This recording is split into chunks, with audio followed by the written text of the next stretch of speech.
عصمت قانع چې نن سبا د سیاسي چارو د صاحب نظر په حیث په تلویزیونونو کې ډیر راڅرګندې شي، په ادبي حلقو کې د ښه شاعر او کیسه لیکوال په حیث مشهور دی. په تیرو 20 کلونو کې د لنډو کیسو 3 ټولګې او دغه راز د شعر 2 مجموعې چاپ شوي دي. له قانع صاحب سره مو د وروستیو کلونو د شعرونو په باره کې مرکه کړې ده. د اورېدو بلنه یې درکوو.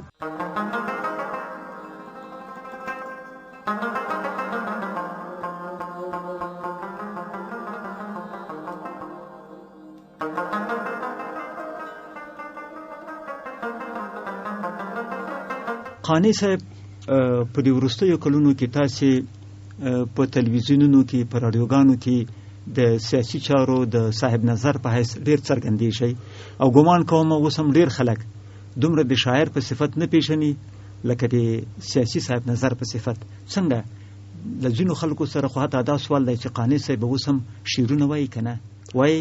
زما فطرت په هغه ماشومتوب کې شاعرانه فطرت و او شعر سره مې مینه درلودله، سندرو سره مې مینه درلوده، موسیقي سره مې مینه درلوده او دا هر څه و چې زما د شخصیت ډېرې پټې ګوښې ډکې کړې وې او اوس هم چې کله یوازې شم ځان سره سندره زمزمه کوم او شعر وایم. د ورځې خو یو ځل حتمن خوشحال خټک راخلم، د خوشحال خټک دیوان اړوم یې سره او د ژوند رنګونه پکې ګورم، دغه وخت تجربې پکې ګورم. یقینا زه دا نشم ویلی چې زه له شعر له دنیا څخه وتلی یم یا د ما د شعر دنیا ته شا کړي وي یا زما له شعر سره تعلق نه وي. خو حالات داسې راغلي دي چې په مادي نړۍ کې، په مادي مصروفیتونو کې، د ژوند په مصروفیتونو کې کله کله هغه د شعر رنګینه دنیا له سړي څخه دنیا سي پټه شي او زه اوس هم چې کله خلوت ته ځم، یوازیتوب ته ځم، له شعر سره مخامخ کېږم. نو ښاغلی قانع ویلی سو چې ته په ښکاره سیاستوال یې او په پټه شاعر یې؟ ولا زه خو سیاستوال ځان ته نسم ویلی او دا جرات نه کوم او سیاست سره مې وایسته هم نه ده. زیاته خو ورځنیو جبرونو یا د ورځني جبر، زماني جبر دې ته اړ کړی یم چې څه ووایم. اما زما فطرت وسم د یو شاعر دی او د شعر له دنیا سره تعلق لرم. په دې تازه وختونو کې د کوم شعر ویلی دی، کوم غزل، کوم نظم؟ یو غزل ګوټی لرم چې مقصد اورېدونکي ته واوروئ. او بلکل ښه، دا غزل به درته ولولم. ارشاد. چې د زړه تاو د خولې خبره نه کړم څه وکړمه، چې روح مې خلاص د درد له شره نه کړم څه وکړمه، او د چغو زور مې د دې ښار لمن کې نه ځایېږي، د چغو زور مې د دې ښار لمن کې نه ځایېږي، لار د صحرا چې ځان ته غوره نه کړم څه وکړمه، او د لمبو سیند مې د رګونو پر پیچو مې خیږي، لار د ساحل چې بې ګودره نه کړم څه وکړمه، او زه چې ورونه چشم ساقي خو دوزخي تږی یم، جام چې د ژوند ډک له کوثره نه کړم څه وکړمه، د ژوند پرستو د مذهب دستور همدغه وایي، دا د غم سانده چې سندره نه کړم څه وکړمه، او د کابل څړیکې د دردونو بل شریک نه لري، او چې غم شریک د پېښوره نه کړم څه وکړمه، قانع خو تل د زړه تارونه په نغمو اړوي، او چې د ټپه ټپه پر هره نه کړم څه وکړمه. ډېر عالي، ډېر عالي. قانع صاحب دغه لار د ساحل چې بې ګودره نه کړم څه وکړمه، په دغه باندې په مطلب سم پوه نه سم، مطلب څنګه و؟ هغه څه چې د ساحل یعنې د خلاصون دغه ده کوم دغه ایډیالونه چې دغه سره دي، دا چې په دغسې دردناک حالت کې ما څخه بې ګودره نه شي، نو څه وکړم؟ ځکه چې دا په یو جنوني حالت دی، په یو داسې حالت کې دی چې له ما څخه ما حواس تښتېدلي دي، او زه د اوس هم چې افغان انسان په دا اوسني دغه کې څوک ملامت بولي، د ژوند له زاویو څخه یې لرې بولي، همدغه علت دی چې دلته هغسې حوادث یا د حوادثو هغه خوله داسې په انساني غوښو ډکه ده چې انساني دردونه اقلا دا سوچ چاته نشي ورکولی. یا زه به د معاصرې ډیموکراسي په ارتباط درته وایم چې په دغه معاصره ډیموکراسي کې تر اوسه پورې افغان انسان د دې توان نه لري چې دغه حس وکړي چې زه کومه خواته لاړ شم. اکثره وخت موږ د ساحل لاره بې ګودره شي، بې لارې شي او ورکه شي. تاسو چې غزل لیکئ یا نظم لیکئ، څنګه اول یو بیت ذهن ته درسي، یو تصویر ذهن ته درسي، اسی که یو موسیقي هغه موسیقي به در باندې شعرونه ووایي، یعنی په روح باندې یو آهنګ خپور سي. ولا زه که منافقت ونه کوم او رښتیا درته وایم، زه ډېر رنګین مزاجه سړی وم په ځوانۍ کې، ځوان وم اوس هم ځوان یو او په هغه وخت کې ما ژوند د ژوند لذتونو ته د لذتونو په سترګه کتل. د ژوند رنګونه د ژوند رنګونه دي. یو خو هغه دغه تقواوي چې ځینې مقدس مآب انسانان د تقواو دغه کېږي چې زه دا وهاله زه هسې نه وم. زه بلکل بدبختانه زه درته ووایم که دا دغه هغه وخت کې چې موږ مجاهدین هم وو، ما رقص خوښېدلو او زه په لاهور کې کله کله تلمه. دا یو ځای به و د ویډیوګانو کټک رقصونه، د کټک هندي رقصونه و، دا مې کتل او په دې کې عینې ما ته دغه کېدل لکه اندامونه چې شعر وایي، د انسان وجود چې شعر وایي، د انسان ملا چې شعر وایي، یا د انسان حرکات چې شعر وایي. ما دلته یو ملګري راته ویل چې یاره دا رقص هم د اندامونو شعر دی. دغه د اندامونو منظم خوځښت او له دې نه یو ښکلا جوړېدل د خپله شعر دی. یو دا نو زه په دغه کې ما چې به هر کله هم ښکلا لیدله، ما چې به هر کله هم انساني تخلیقاتو کې نوښت لیدلو، زما ته به د شعر حس په ما کې راپنځولو چې زه باید شعر ووایم. خو ډېر دا غزل چې دی ولوسته چې ردیف و، نو څه وکړمه؟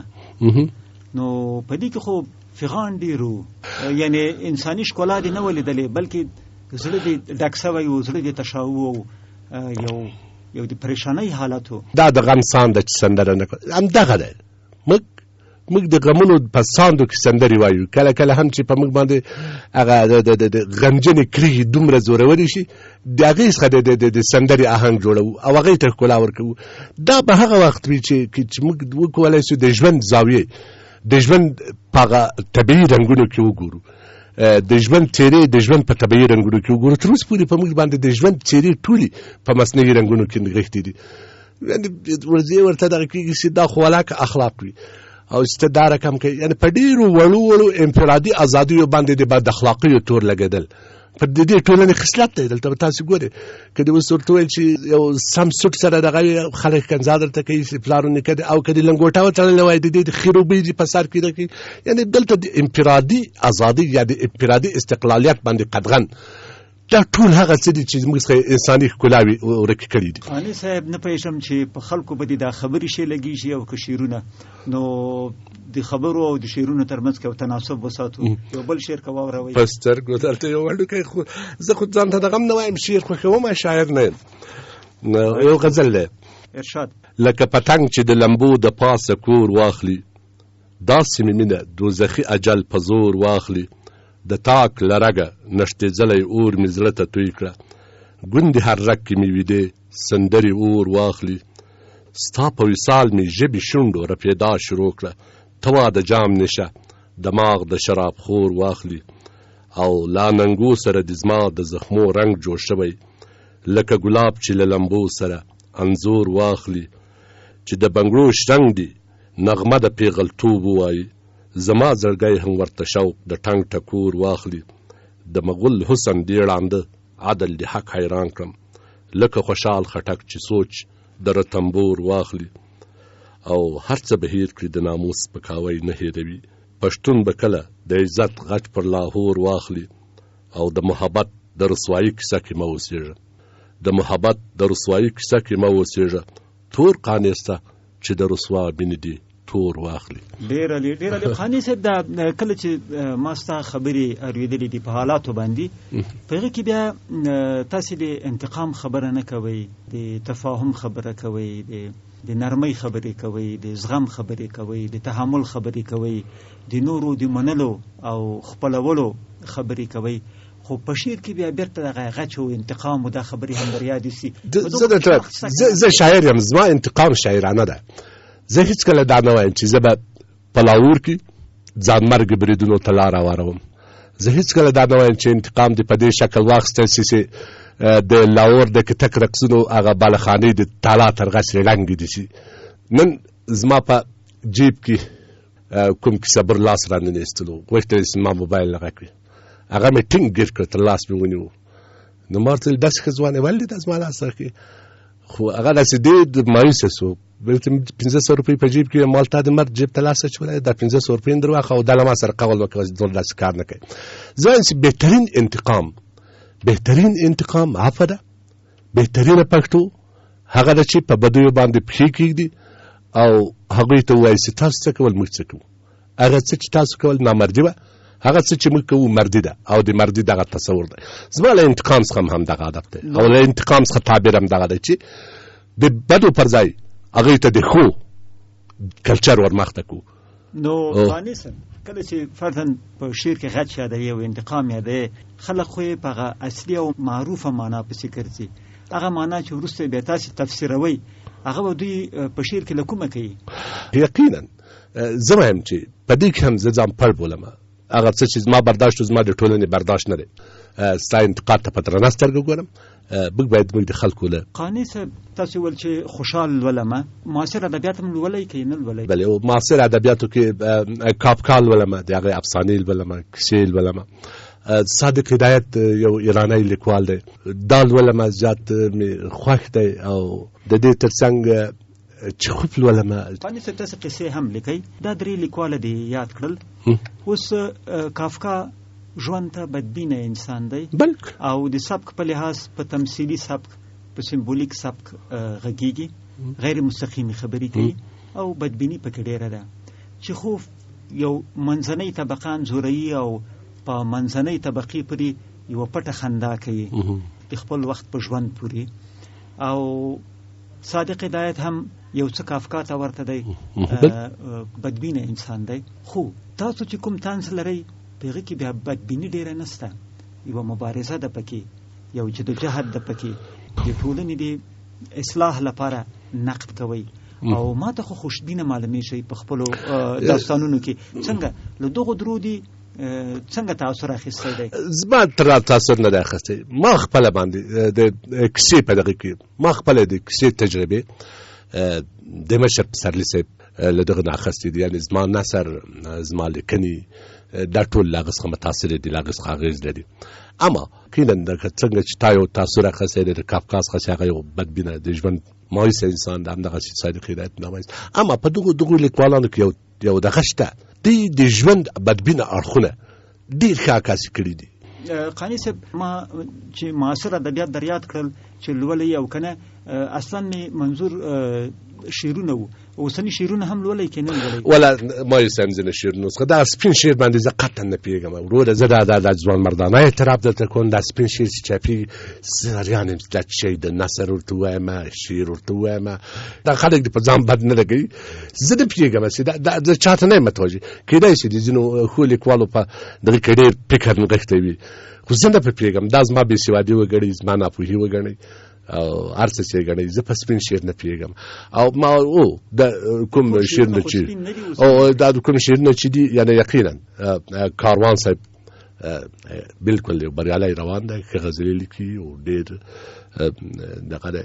همدغه شکل باندې نثار چې زموږ مصر و د ده کله کله پوښتنه کوم، نور الحبیب نثار د ده د غزلو پوښتنه کوم چې نثار صاحب نوې غزل نوی شی په هفته کې یو ټلیفون ورته کوم. ښاغلی قانع د حسن ختام لپاره بیا کوم شعر لري؟ ولکه اوس خو پیله نه لرم، بیا چې مې دا د سره واده ده، په حافظې فشار بیا مې د سره واده ده. اجمل آن به کله کله ما سره یو دغه وایي او غزل به هغه بیا ډېره راته یادوله او په یو بل شکل بیا راته واړوله. او غزل به و سرې لمبې د اور مې زړه کې پټې دي، ځکه مې خبرې هم سکروټې دي. دغسې یو څه اوس راڅخه هېر ده چې نسم ځان ته رادغه کولی. او څوک یې ښکلې نه بولي، بدذوقه دي، زموږ د کلي ټولې نجونې چټې دي. جوړ یې کړل قصرونه له لفظونو نه، مست قانع شاعر دی، دا یې ګټې دي.